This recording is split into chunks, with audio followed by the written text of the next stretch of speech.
5 August 2024 সন্ধ্যার অন্ধকার নামতে শুরু করেছে ঢাকার বুকে। রাজপথে তখন লাখো ছাত্র জনতার গগনবিদারী উল্লাস। গণভবন থেকে শুরু করে সংসদের প্রতিটি ইঞ্চি সাধারণ মানুষের দখলে। কিন্তু এই উল্লাসের বাইরে ঢাকার সুরক্ষিত ঢাকা সেনানিবাসের ভেতরে তখন এক অন্যরকম দৃশ্য। কড়া সামরিক পাহারায় একটি সুরক্ষিত ভবনের নির্জন কক্ষে বসে আছেন একজন মানুষ। তার পরনে ইউনিফর্ম নেই, কিন্তু কয়েক ঘন্টা আগেও তিনি ছিলেন রাষ্ট্রের সবচেয়ে ক্ষমতাধর ব্যক্তিদের একজন। তিনি পুলিশের স্পেশাল ব্রাঞ্চ বা এসবির সাবেক প্রধান মনিরুল ইসলাম, যার চোখের ইশারায় বিরোধী রাজনৈতিক নেতাকর্মীদের গুম করে দেওয়া হতো, যার একটি নির্দেশে রাজপথে নামত পুলিশের রায়ট কার। আজ তিনি সেই রাজপথের ভয়েই পালিয়ে আশ্রয় নিয়েছেন সেনাবাহিনীর সুরক্ষিত আশ্রয়ে। তার চোখে মুখে তখনও ক্ষমতা হারানোর আতঙ্ক। কিন্তু কয়েক মাস পর যখন তিনি দেশ থেকে পালাতে সক্ষম হয়েছেন, তখন সেই একই ব্যক্তির একটি অডিও বক্তব্য ফাঁস হলো। আর সেই বক্তব্য শুনে পুরো দেশের মানুষের মেরুদণ্ড দিয়ে এক হিমশীতল স্রোত বয়ে গেল। ওই অডিওতে কোনো অনুশোচনা ছিল না কোনো ভুল স্বীকার। সেখানে ছিল কেবল এক অদ্ভুত পৈশাচিক আক্ষেপ, আরো কয়েক হাজার মানুষকে হত্যা করতে না পারার আক্ষেপ। একজন সাবেক পুলিশ কর্তা কিভাবে নিজের দেশের মানুষের রক্ত পান করার জন্য এতটা তৃষ্ণার্ত হতে পারেন? ক্ষমতার মোহ মানুষকে কতটা বিকৃত করে দেয়।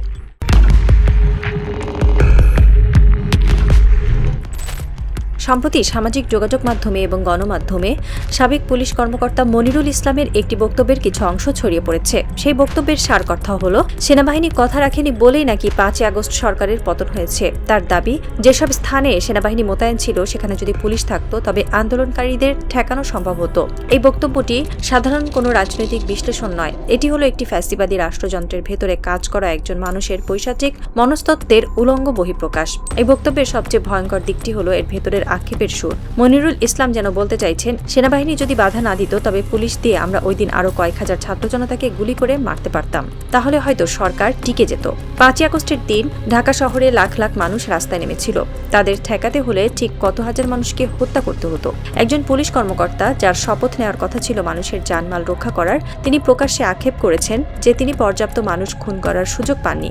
এটি কোনো সুস্থ মস্তিষ্কের মানুষের কথা হতে পারে না। এটি হলো রাষ্ট্রীয় ক্ষমতা ও বল প্রয়োগ সম্পর্কে তার এক চরম বিকৃত মানসিকতার ভয়াবহ প্রকাশ।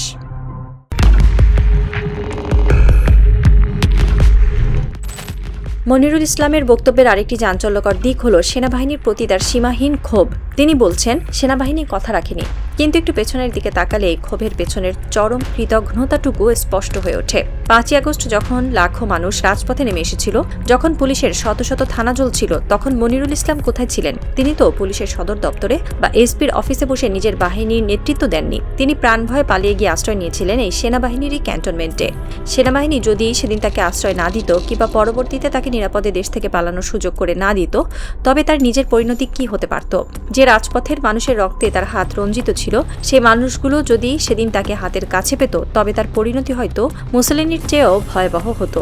যে সেনাবাহিনী তাকে নিশ্চিত গণপিটুনির হাত থেকে বাঁচিয়ে জীবন ভিক্ষা দিল, আজ বিদেশে নিরাপদে বসে তিনি সেই সেনাবাহিনীর বিরুদ্ধে বিষেধাগার করছেন, কারণ সেনাবাহিনী তার মতো করে দেশের মানুষকে নির্বিচারে হত্যা করতে রাজি হয়নি।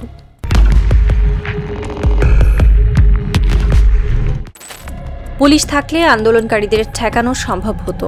এই কথাটির অর্থ কি? গত 15 বছর ধরে শেখ হাসিনার সরকার পুলিশকে একটি আইন শৃঙ্খলা রক্ষাকারী বাহিনীর বদলে একটি দলীয় পেটোয়া বাহিনীতে পরিণত করেছিল।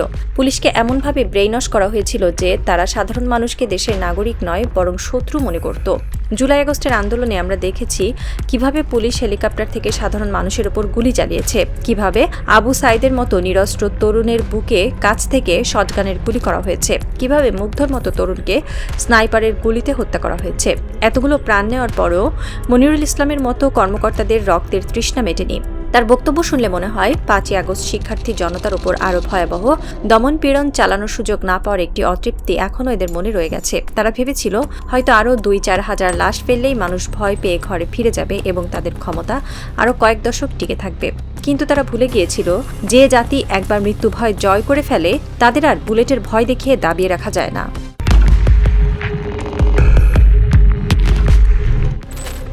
মনিরুল ইসলামের এই বক্তব্যের ভেতরে কেবল 5ই আগস্টের আক্ষেপই লুকিয়ে নেই, এর ভেতরে লুকিয়ে আছে গত 15 বছরের একটি পুরো সিস্টেমের দীর্ঘশ্বাস। হাসিনা সরকারের আমলে বিরোধী মত দমন, গুম খুন ও রাষ্ট্রীয় নিপীড়নের যে অভিযোগগুলো রয়েছে, মনিরুল ইসলাম ছিলেন সেই সিস্টেমের অন্যতম প্রধান স্থপতি। আয়নাঘর বা গোপন বন্দিশালাগুলোর আইডিয়া তো আর আকাশ থেকে পড়েনি, এগুলো তৈরি করা হয়েছিল এই মনিরুল ইসলামদের মতো ধুরন্ধর এবং বিবেকহীন কর্মকর্তাদের মগজ থেকেই।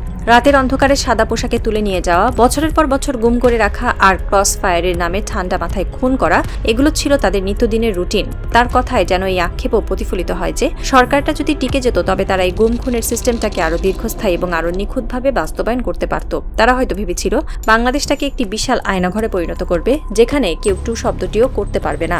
কিন্তু 5ই আগস্টের ছাত্র জনতা তাদের সেই পৈশাচিক ব্লু প্রিন্ট চিরতরে ধ্বংস করে দিয়েছে।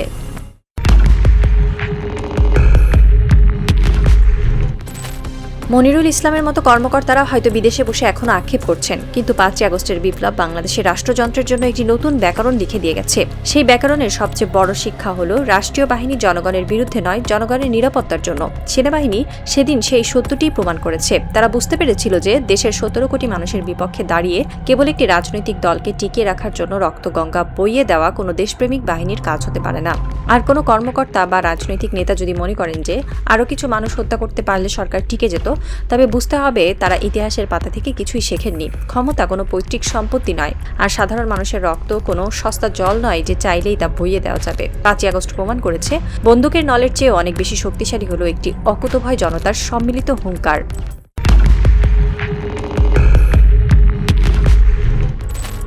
রাত বাড়ছে। ইউরোপ বা উত্তর আমেরিকার কোনো একটি শহরের বিলাসবহুল অ্যাপার্টমেন্ট, জানালার বাইরে বরফ পড়ছে। ঘরের ভেতরে ফায়ারপ্লেসের সামনে বসে আছেন মনিরুল ইসলাম, তার হাতে দামি কফির মগ।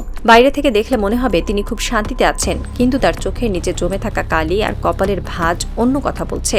তিনি তার ল্যাপটপের স্ক্রিনে দেখছেন ঢাকার রাজপথের ভিডিওগুলো। যে রাজপথ একদিন তার কথায় কাঁপত, আজ সেই রাজপথ তাকে প্রত্যাখ্যান করেছে। তিনি হয়তো ভাবছেন আর একটু সময় পেলে, আর কয়েকটা নির্দেশ দিতে পারলে হয়তো আজ আমাকেই নির্বাসিত জীবন কাটাতে হতো না। কিন্তু হঠাৎ ফায়ারপ্লেসের আগুনটা যেন অদ্ভুতভাবে কেঁপে উঠল। তার মনে হলো আগুনের ওই শিখার ভেতর তিনি দেখতে পাচ্ছেন আবু সাইদের প্রসারিত বুকটা। তিনি যেন শুনতে পাচ্ছেন মুগ্ধর সেই কথা, পানি লাগবে, পানি। কফির মগটা তার হাত থেকে পড়ে গেল। তিনি বুঝতে পারলেন তিনি হয়তো দেশ থেকে পালাতে পেরেছেন, কিন্তু 5 আগস্টের ওই তরুণদের রক্তমাখা মুখগুলো তাকে বাকি জীবন তাড়া করে ফিরবে। পৃথিবীর কোনো সেফ হাউস, কোনো বিদেশি পাসপোর্টের ক্ষমতা নেই একজন খুনির বিবেকের দহন থেকে তাকে রক্ষা করার। মনিরুল ইসলামরা হয়তো এখনো দূরে বসে ষড়যন্ত্রের জাল বুনছেন, কিন্তু তারা জানেন না বাংলাদেশের প্রতিটা ইটের খাজে আজ লেখা হয়ে গেছে তাদের পৈশাচিকতার ইতিহাস। ষড়যন্ত্রের এই থ্রিলারে হয়তো এখনো অনেক পাতা বাকি, কিন্তু একটি বিষয় নিশ্চিত, যে জাতি একবার অন্ধকারের বুক চিরে আলো ছিনিয়ে আনতে শিখেছে, তারা আর কোনোদিন ওই আয়নাঘরের স্থপতিদের দেশের মাটিতে পা রাখতে দেবে না। সাসপেন্সের এই রাত কেবল মনিরুল ইসলামদের জন্য দীর্ঘ থেকে দীর্ঘতর হচ্ছে, আর ঢাকার আকাশে ফুটছে এক নতুন অজেয় সূর্য।